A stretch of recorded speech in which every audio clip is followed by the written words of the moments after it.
სახელითა მამისათა დაწისათა დაწმინდისა სულისათა. აი დადგა დღე რა დღესაც მაცხოვარმა ჩვენმა იესო ქრისტემ თვითეული ჩვენთაგანის განმხრთობისათვის ერთ-ერთი უდიდესი საიდუმლო წმინდა ზიარების საიდუმლო მოგზა. ღმერთი განკაცდა, რომ ადამიანი განეღმრთო. და მოდით ახლა ცოტა თავიდან დავიწყოთ, რასთან არის ეს ყველაფერი დაკავშირებული. როდესაც მაცხოვარი სუფრასთან იჯდა ბეთანიაში, მოვიდა ერთი დედაკაცი და საოცრად სუნელოვანი მირონი დაასხა მას და თავისი თმებით უმშრალებდა და იქ ყოფმა იუდამ ხარო რო გაგვეყიდაო და ამის საფასურათაო ძალიან ბევრ გლახაკს დავეხმარებოდით და მაცხოვარმა უთხრა რომ ნუ შეამთხვევს წუხარებას ამ ადამიანს ამან ჩემთვის გააკეთა ეს ყველაფერი ჩემ დასაფლელად ერთგვარი წინასწარმეტყველური სიტყვა თქვა. თქვენ იცით რომ მაცხოვარი ჯვარზე რო გააკრეს მერე დაასვენეს გამოქვაბულში ქვამიადეს ისე რომ აი ეს წესი რაც ებრაელებს ჰქონდათ რომ უნდა სუნელოვანი ზეთით უნდა გაეწმინდათ შეეხვიათ და ეს არ გააკეთეს. ანუ წინასწარ ანუ მაცხოვარმა თქვა რომ ეს წინასწარ გააკეთა აი ამა. მართალია მართალმა იოსებმა ეს ყველაფერი შემდგომ, მაგრამ მაცხოვარმა ასე ვთქვათ ეს ამ ადამიანს დაუფასა ამ ქალს და იქვე არის ნათქვამი რომ არათუ იუდას არათუ გაჭირვებულებისთვის გული შესტკიოდა არამედ რათა პარავი იყო და გვადრუცი მას ებარაო. ანუ ფულის მოყვარული იყო და აი ეს ქისა მას ებარა და ამის შემდგომ მაცხოვარს ეკითხებიან რომ სად გინდაო უფალო რომ პასექი დაგიბზადოთო. ებრაელების დღესასწაული პასექი მოდიოდა და ეს პასექი იყო ერთგვარი ყველაზე დიდი დღესასწაული თუ შეიძლება ითქვას ებრაელთათვის. პასექი ნიშნავს გვერდით ჩავლას. თქვენ იცით რომ მეათე სასწაული, როდესაც მოსე ეგვიპტეში ფარაონს უკეთებს ამ სასწაულებს, არადა არ დამდაბლდა ეს ადამიანი და არადა არ უშვებდა ებრაელთა ერს და ბოლო სასწაული იყო გააფრთხილა რომ პირველ შობილი ყველა დაიხოცებაო. და ებრაელებს კი უთხრათ რომ დაეკლათ ცხოვარი და აიმით გაეკეთებინათ ნიშანი ყველა სახლზე. და შემდგომ ამისა ღამე, როდესაც დადგა და აი ეს სხურის ის უნდა მიეღოთ, სიკვდილის ანგელოზმა ჩაუარა ყველა იმ სახლს, სადაც ნიშანი იყო სისხლის. დანარჩენი ეგვიპტეში პირშო ყველა დაიხოცა, ფარაონის ძეც კი.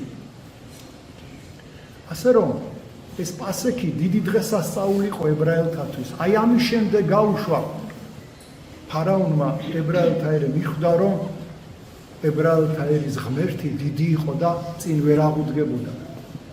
ასე რომ ამ დღესასწაულს ყველა დღესასწაულობდა და ებრაელები და მაცხოვარსაც ეკითხებიან რომ სად გინდაო რომ პასექი მოგიმზადოთო. მაცხოვარი ეუბნება რა აი ამ ადამიანს შეგხვდება შენ ადამიანიო ლაგუნი წყალი მიაქვსო და იმას კითხეო სად არისო ქორიო სადაც ანუ სუფრა სადაც მაცხოვარი ასე ვთქვათ პასექს მიიხმევსო და უჩვენებს და მართლაც მიიყვანებენ და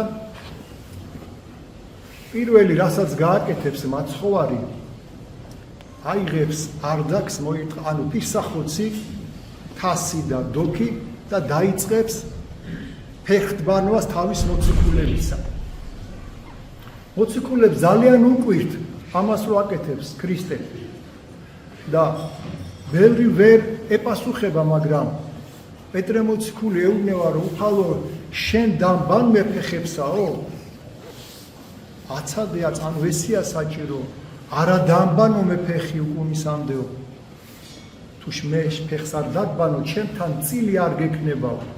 ეს რო უთხრა, მაშინ პეტრემ უთხრა, არა მარტო ფეხები, ხელების დამბანი, ოღონდ ჩემთან წილი მქონდესო. არა, ფეხი საკმარისიაო და დაბანა. და დაბანის შემდგომ, როცა გაუწმინდა, მე ეუბნება, რომ ხვდებითო რა მოხდაო, თქვენო მეძახითო მოძღვარო, უფალო და მე ვარ თქვენი მოძღვარი და უფალი და მე თქვენ ფეხები დაგბანეო და მაგალითი გიჩვენე, რომ თქვენც ესე ფეხები უნდა დაბანოთ სხვებს. აქ ლაპარაკი ფეხდბანვაზე კი არ არის, აქ ლაპარაკი არის თავდაბლობაზე, თავდაბლობის გამოხატვაზე. თუ კი მაცხოვარმა დაიმდაბლა თავი ჩვენთვის, ჩვენც ერთმანეთისთვის თავი უნდა დავიმდაბლოთ და არაფრის დიდებით არ უნდა ავიმაღოთ. მე ეს როგორ მითხრა ამან, მე ეს რა მაკადრა იმან, ეს როგორ შემომხედა, ეს როგორ მექცევა, ეს არის ჩვენი ამპარტავნება, პატიმოყვარეობა და სწორედ ამ ამპარტავნებმა ბრწყინვალე ანგელოზი სატანად გადააქცია. დაგვიფაროს უფალო.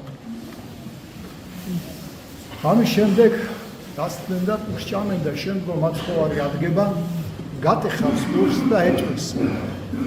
მიიღეთ და სჭამეთ, ესე არის ხორცი ჩემი, თქვენთვის და მრავალთათვის გატეხილი მისატევებელად ცოდვათა. შემდგომ რო დაურიგებს ამათ, ეტყვის, დაისხავს ღვინოს და ეტყვის, ესე არის სისხლი ჩემი, ახლის აღთქმისა, თქვენთვის და მრავალთათვის დათხეული მისატევებელად ცოდვათა. და ასევე ყველას დაალევნეს. მათ შორის იუდაც არის, ნუ გვავიწყდება. იუდა ისკარიოტელიც არის. მაცხოვარი შემდგომ ამბობს, რომ ერთმა თქვენთაგანმა მიცეს მეო. და ყველა ეკითხება, ნუ თუ მე ვარ და როდესაც იუდა ეკითხება, მე ვარ უფალო, შენს თქვიო. გაგახსენდით, რომ წინა დღეს იმის შემდგომ, როდესაც მაცხოვარი უსაყვედურებს იუდას, რომ რატო საყვედურობ ამ დედაკაცაო, განაწყენებული იუდა წავიდა და მივიდა ღვთაებთან და ეუბნება, რომ რას მომცემთო, რომ მე ის ჩაგაბარობს. და მიუწონეს 30 ვერცხლი. 30 ვერცხლი და უკვე ეძებდა იუდა, რომ ისეთი დრო მოენახა მაცხოვართან, რაც შეიძლებოდა ცოტა ხალხი ყოფილიყო, რომ დღის განმავლობაში თქვენ იცით, ხალხი ბევრი ეხვია და შფოთი იქნებოდა, შფოთს ერიდებოდნენ ეს ღვთაევრები, ფარისევლები, ციგნობრები, სადუკევლები. ამიტომ ეს გაყიდვა ნიშნავდა იმას, რომ იმ ადგილას მიეხვანათ იმ დროს, როცა ცოტა ხალხი იქნებოდა მაცხოვართან და მაცხოვარი დაეპატიმრებინათ. ანუ ფული აღებული აქვს უკვე იუდას 30 ვერცხლი და წარმოვიდგინეთ, ამ დროს ის ეზიარება. ასევეა, როდესაც ჩვენ ბოლომდე არ მოვინანიებთ ჩვენ ცოდვას და ვეზიარებით, ჩვენც იუდას ცოდვაში ვარდებით. ზიარება რა არის ხალხო? კიდევ ვიმეორებ, ზიარება არის ქრისტეს ხორცს და სისხლის შემოსვლა ჩვენში და ეს არის თითოეული ადამიანის განხრობის გზის დასაწყისი. ეხლა იბადება კითხვა, რომ რატო მაინცა და მაინც ხორცი და სისხლი? ჩვენ კანიბალები ხო არა ვართ? თუმეტეს რომ მაცხოვარ როდესაც ქადაგებს, ეუბნება, რომ ვინც არ მიიღებს ჩემს ხორცსა და სისხლს, მას ჩემთან თანაზიარი არ ექნება, არც ამ ქვეყანაზე, არც იმ ქვეყანაზე. ბევრი გაოგნებულია იუდეველები, ვერ გებულობენ და ბევრმა მიატოვა კიდევაც.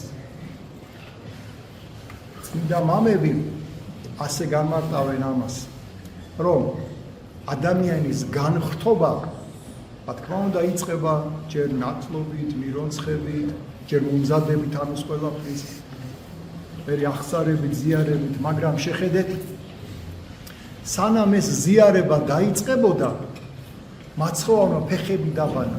ანუ თავდაბლობის მაგალითი უჩვენა.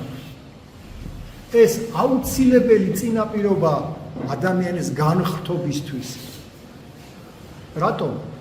იმიტომ რომ თუ კი ადამიანს თავდაბლობა არ ექნება, ათობით ასობით ტაძარი ააშენოს, ყოველ დღე ზიაროს და ის ზემოდან უყურებდეს სხვებს, ვერ ცხონდება. მამები ამბობენ, ეს ალეგორიად თუ სიმბოლიურად თუ არ ვიცი, ცათასასწრაფოების კარებსა ვაწერია თავდაბლობაო. იქ ამპარტავანი ადამიანი ვერ შევა. იქ ისეთი ადამიანი, რომელსაც ოდნავ თავის უკეთესი გონია სხვაზე, ვერ შევა. ადამიანი და იყოს თავდაბალი თავის ცოდვებში, სინანულში რომ მერთო მილხინეთ ცოდვილს ამას და შემიწყალენ. ასე რომ განხრთობის, ანუ წმინდა ზიარების წინა პერიოდი არის თავდაბლობის მაგალითი. დღეს დიდი ხუთშაბათია და ყველა სამღვდელმთავრო წირვაზე ფეხტბანვის რიტუალი შესრულდება და ჩვენი მღვდელმთავრები ამას ასრულებდნენ. რომ მღვდელმთავარი ეს პატრიარქი, მიტროპოლიტი, ეპისკოპოსი თავის მღვდლებს ფეხს ბალს 12 მღვდელს და ამით თავდაბლობის მაგალითს უჩვენებს. ასე რომ შემოკეთილებო, ეს უნდა გვახსოვდეს. ამის შემდგომ, საიდუმლო სერობის შემდგომ, მაცხოვარი ეტყვის, წადი ეხლა და გააკეთე შენი საქმე. იუდას ეუბნება, ანუ ნამუსზე ააგდებს კიდევ ერთხელ ამ ხელს. და მოციქულებს ეგონებათ, რომ რაღაცა მას ხო ქისა ჰქონდა ჩაბარებული, ეთყობა რაღაც დაავალაო. ვერც კი ფიქრობენ იუდას. ხო წავლენ შემდგომ მაცხოვარი თავის უკვე 11 მოციქულთან ერთად გეცამანის ბაღში მივა, სადაც ის ღამეს ათენებდა ხოლმე ლოცვაში და იქ დაждდებიან. მაცხოვარი აიყვანს პეტრეს, იოანეს და იაკობს და ცოტა მოშორებით სწავლენ და ეთქვის, რომ აი აქ იყავით, ილოცეთ და თვითონ გავა და დაიწყებს ლოცვას. მაცხოვარი მამა ღმერთს ევედრება, მამაო, უკვე თუ შესაძლებელ არს ეს სასმისი ჩემგან განაყენე. ანუ აი ეს ჯვარცის, მაცხოვარმა ხო ყველაფერი იცის. ეს ჯვარცმა მარტო ის კი არ არის, რომ ადამიანს ეთკინება და მოკვდება, არა, ეს ჯვარცმა არის ის ტანჯვა, რაც ყველა ადამიანს ჯოჯოხეთში მარადიულად გველოდებოდა და მას ეს ტანჯვა თვითონ უნდა დაეთმინა. ეს მარტო ერთი ადამიანის ტანჯვა არ არის, მილიარდობით ადამიანის ტანჯვა. გამოსყიდვა თვითონ ჩვენთაგანიც. და ეს ყველაფერი იცის და მაცხოვარი ეხვეწება უფალო მამა ღმერთს, თუ ეს შესაძლებელია და ბოლოს ლოცვას ამთავრებს, არა როგორც ჩემინება იყოს ნება შენი. ეხლა არ დაგვავიწყდეს, რომ მაცხოვარი არის სრული ღმერთი და სრული კაცი და მის როგორც კაცს, მის ადამიანურ ბუნებას ეშინია.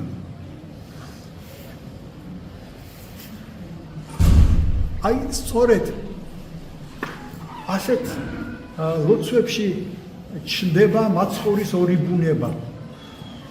სხვათა შორის თამარ მეფის დროს ეს მონოფიზიტები და დიოფიზიტები ერთგვარ დაპირისპირებაში იყვნენ.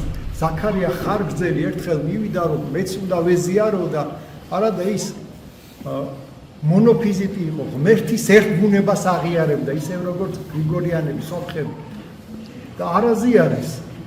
და ამან ერთგვარი დაპირისპირება მოიტანა და მოხდა ისე, რომ ეს დაპირისპირება იქამდე კი მივიდა, რომ მოდიო ესეთი რამე გავაკეთოთო. ჩვენავ ტარიქს ვაკურთხებთო, თქვენ წირვაზე გააკეთეთ ესაო, მერე 3 დღის ნაშიფშივარი ძაღლებიო მიუშვათო, რომელსაც შეჭამსო, ნახე სადამდე მივიდნენ, რომელსაც შეჭამსო, ის არ არისო ჭეშმარიტი სარწმუნოებაო. და მართლაც აშიმშილეს 3 დღე ძაღლები და როდესაც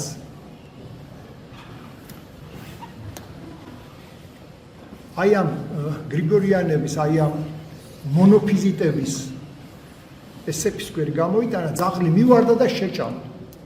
ხოლო მეორე ძაღლი წამოვიდა აი არიგისგან ჩვენ ნაკურთხი დიოფიზიტე, ანუ ორ ბუნებას რო ვაღიარებთ ქრისტეში და უხილავმა ხელმა ისე მოსცხო წყალწკავით გადააგურა და გააქცია. და ის იყო ნიშანი იმისა, რომ ერთადერთი ჭეშმარიტი სარწმუნოება არის მართლმადიდებლობა. დიო ნიშნავს ორს, მონო ნიშნავს ერთს, ანუ დიოფიზიტები, ანუ ქრისტეს ორ ბუნებას ვაღიარებთ. ქრისტე იყო სრული ღმერთი, სრული კაცი. თუნდაც აი ეს ლოცვა განასახიერებს, ხას უსვამს, რომ ქრისტეს როგორც ადამიანს ეშინოდა. იმიტომ რომ მან კარგად იცოდა რა მოელოდა. ხო, მე დამავიწყდა ერთი მომენტი, მაცხოვარი აი ამ საიდუმლო სერობის დროს ეუბნება, რომ მეო შენი პრობენო და თქვენ ყველა გაიფანტებითო. და პეტრე მოციქული ეუბნება, რომ უფალო არ არსებობსო, ყველამ რომ მიგატოვოსო, მე არ მიგატოვებო. პეტრეო ვიდრე ქათა მიიყივლებსო, სამ გზის უარ მყოფ შენ მეო დღესავ. უფალო შენთან სიკვდილიც რო შემხვდესო არ მიგატოვებო. პეტრე მოციქული ამ მომენტში ძალიან გულწრფელი იყო. მას ჯეროდა რომ ის ნამდვილად არ მიატოვებდა უფალს. მაგრამ ჩვენ ნახავთ მომავალში რომ ესე ვერ მოხდება. და მოდესაც ლოცულობს სამჯერ სთხოვს მაცხოვარი მამა ღმერთს და აი ამ ლოცვის შემდგომ მიბრუნდება პეტრე მოციქულთან, იაკობთან, იოანესთან და ხედავს ისინი მძინარენი არიან, გააღვიძებს და ეუბნება ილოცეთ თქვენს. ილოცეთ რომ განსაცდელში არ ჩავარდეთო. და მე მესამეც რომ მიბრუნდება ეთქვის რომ აწი დაიძინოთ რამოთუ უკვე მოახლოებული არის მიმცემელი ჩემიო და მართლაც გამოჩნდება უკვე იუდა უკან მოყვება შეიარაღებული მღვდელმთავრის ჯარისკაცები და ასე ვთქვათ იუდა მივა და ეამბორება მაცხოვარს. მაცხოვარი ეუბნება რომ ამბორის ყოფითა გასცემ შენ მოძღვარსო და ის იყო ნიშანი რომ მე ვისაც ვაკოცებო ის არისო და დაიჭირეთო. ანუ გაგახსენებთ რომ სიბნელეა, ღამეა და იუდამ კარგად იცის აი ეს გეცამანის ბაღის მდგომარეობა, მით უმეტეს კარგად იცნობს მაცხოვარს და მივადა რომ აკოცებს, შემდგომ შეიპყრობა. აქ არის ერთი მომენტი. 4 მახარებლიდან ყველა ყვება ამ მომენტს და ერთ-ერთი ასეთ აი ჩვენ ახლა 2 საათზე დავიწყებთ 12 საცისკრო სახარების კითხვას და იქ უფრო ზუსტად არის აი ეს შეპრობა კარგად ნაჩვენები და მაცხოვარი ეკითხება რა გნებავთო და ამ დროს გადაიქცევიან ესენი. ამით ხაზი ესმება იმას, რომ მაცხოვარს ძალაუფლება აქვს, რომ ესენი საერთოდ განდევნოს. მაგრამ არა, ის ღებულობს იმას, რაც გასაკეთებელია. და შემდგომ ამისა იესო ქრისტეს ვეძებ მე ვარო და კიდე რო ეუბნება სამჯერ გადაიქცევიან და როდესაც შემდგომ მოვლენ და დაიჭერენ პეტრე მოციქული მახვილს ამოიღებს და წარკვეთავს ყურს მღვდელმთავრის ერთ-ერთ მონას სახელად მალქოზი. მაცხოვარი ეუბნება რომ ჩააგე ქარქაში მახვილიო, ვინც მახვილს აიღებს, მახვილი თვე წარწყდება, შემდგომ აიღებს ამ ყურს და მიადებს და გაუნთელებს. კიდე სასწაულს მოუხდენს. მაგრამ ეს სასწაული მათზე არ მოქმედებს უკვე. ისე აქვს ტვინი არეული, ისე აი ჯერ წარმოვიდგინეთ, ამდენ სასწაულებს ხო ახდენს მაცხოვარი და 4 დღის მკვდარი ლაზარი რო აღადგინა. ამაზე მეტი სასწაული რა გაგინდა და ლაზარეს მოკვდინებაც უნდოდათ ებრაელებს, აი ამ მღვდელმთავრებს. უკვე აშკარად მიდიან უფლის წინააღმდეგ. დაუბრუნდეთ ისევ მაცხოვრის შეპყრობის მომენტს და იმის შემდგომ, როდესაც მაცხოვარს დაიჭერენ, უკვე ყველა გაიქცევა მოციქულები. და მაცხოვარს წაიყვანებენ მღვდელმთავარ კაიაფასთან. და რომ შეიყვანენ იქ ეკითხებიან ჯერ ეძებენ სრულ წინასწარს, სრულ მოწმეებს, რომ აბა დავადანაშაულო და ერთი გამოჩნდა თქვა რომ ამანაო, თქვა რომ აი ამ ტაძარსაო, სოლომონის აშენებულ ტაძარს მე დავანგრევო და 3 დღეში ავაშენებო. და მღვდელმთავარი ეკითხება, მართლა თქვიო ესაო, ნუ მაცხოვარი არ პასუხობს, იმიტომ ეს უაზრო შეკითხვებია. მაცხოვარმა თავის სხეულზე თქვა, რომ მესამე დღეს აღვადგენ ტაძარსაო. მანამდე მოციქულებით ვერავინ ვერ ხვდება ამას. და ბოლოს და ბოლოს რომ ვეღარავინ გამოჩნდება სრულ ბრალდებელი, ადგება კაიაფა და ეტყვის, რომ გაფუცებ შენ ღმერთსა ცხოველსაო, ანუ ცოცხალ ღმერთს გაფიცებო, თუ შენ ხარ იესო ქრისტე, ძეხვთისა მესიაო, გითხარი ჩვენო. მე ვარ შენ ამბობ. და ეს დროს თქვა, დაიხია მღვდელმთავარმა სამოსელი და თქვა, გმობსო, აღარ გჭირდებაო სრულ მოწმეებიო. ჩვენ ყველამ დავინახეთო, რომ გმობა ჩაიდინაო. და რისი ღირსიაო, სიკვდილის ღირსიაო. და ამ დროს დაუწყებენ ცემას, თავში ხმას, დაცინვას, შეფურთხებას და დასცინიან, აბა გითხარი ვინ დაგარტყა შენაო, გამოიცანიო.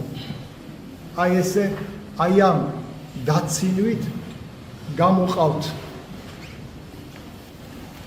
კაიაფას სასახლიდან და უნდა წაიყვანონ პონტოელ პილატესთან. ვინ არის პონტოელი პილატე? ეს არის პროკურორი, ანუ დადგენილი მმართველი მთელ პალესტინას რო აკონტროლებს რომის იმპერატორის მიერ. და მის გარეშე ვერავის ვერ მოკლავთ, ამიტომ მიყავთ, რომ მისგან აიღო ნებართვა ქრისტეს ჯვარცმისა. ეხლა ვნახოთ რა ხდება კაიაფა მღვდელმთავრის ეზოში. მაცხოვარი რომ წაიყვანეს კაიაფასთან, პეტრე მოციქული ჩუმად გახვა უკან.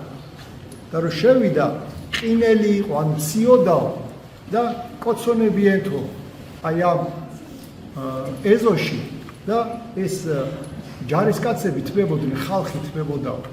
პეტრეც მივიდა ერთ ადგილასა და ერთი ქალი ეუბნება, შენც მასთან იყავიო ქრისტესთან. არაო, არ ვიცი რას ამბობ და გადავიდა სხვა ადგილას. იქ რო ნახეს, კი, შენც იყავი მასთანაო.